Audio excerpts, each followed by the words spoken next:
प्रिय ट्रैकमैन साथियों, आप सभी का स्वागत है। साथियों, मेरी इन बातों पर ध्यान से सोचिए। साथियों, दोनों यूनियन कहती हैं कि वह ट्रैकमैन के साथ हैं। अगर वह हमारे साथ हैं, तो हमारे साथ छल क्यों? अगर यूनियन के अधिकारी आपसे मिलने आए तो यह सवाल जरूर करें। सवाल यह है कि अगर यूनियन ट्रैकमैन के साथ हैं, तो यूनियन से जुड़े हुए हमारे एसएससी हमसे मैनुअल से ज्यादा काम क्यों करवाते हैं और चार्जशीट क्यों देकर परेशान करते हैं? सवाल यह है कि तीनों मौसम में ट्रैक की रक्षा करने वाले ट्रैकमैनों की समस्याएं या बातों को आज कोई अधिकारी क्यों नहीं सुनता है? सवाल यह है कि यूनियन क्यों हमें जूता, साबुन, जैकेट आदि मुद्दों में क्यों उलझाए हुए हैं? हमारे लिए एलडीसी ओपन टू ओनल की बात कोई यूनियन क्यों नहीं करती है?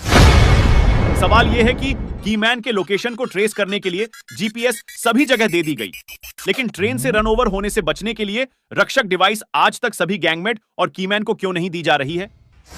सवाल यह है कि हमारे साथ भर्ती हुए दूसरे डिपार्टमेंट के कर्मचारी आज 4200 ग्रेड पे में पहुंच गए और हम 1800, 1900, 2400 और 2800 में ही रह जाते हैं। आखिर क्यों? सवाल यह है कि ग्रुप डी की सभी भर्तियों को पहले इंजीनियरिंग विभाग में ट्रैकमैन के पद क्यों नहीं कराते और फिर 5 साल बाद दूसरे डिपार्ट में क्यों नहीं भेजते?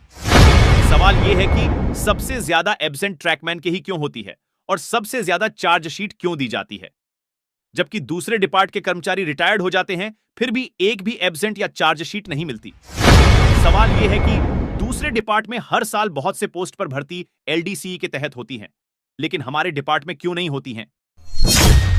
साथियों, यह एक स्कैम है जिसमें अधिकारी और यूनियन मिलकर ट्रैकमैन के साथ कर रहे हैं। जब हमारा एसएससी यूनियन का सदस्य होता है, हमसे यूनियन का चंदा कटवाता है, तो फिर एब्सेंट और चार्जशीट मिलने पर हम यूनियन के पास क्यों जाए? जो अधिकारी चंदा कटवाता है वही क्यों नहीं इस परंपरा को सुधारता है?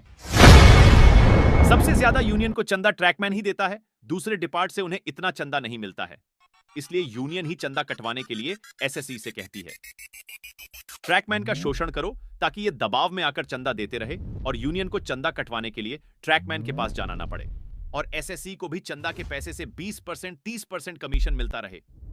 हालांकि सभी जगह पर ऐसा नहीं है कि एसएससी यूनियन में शामिल होकर ट्रैकमैन को प्रताड़ित करे।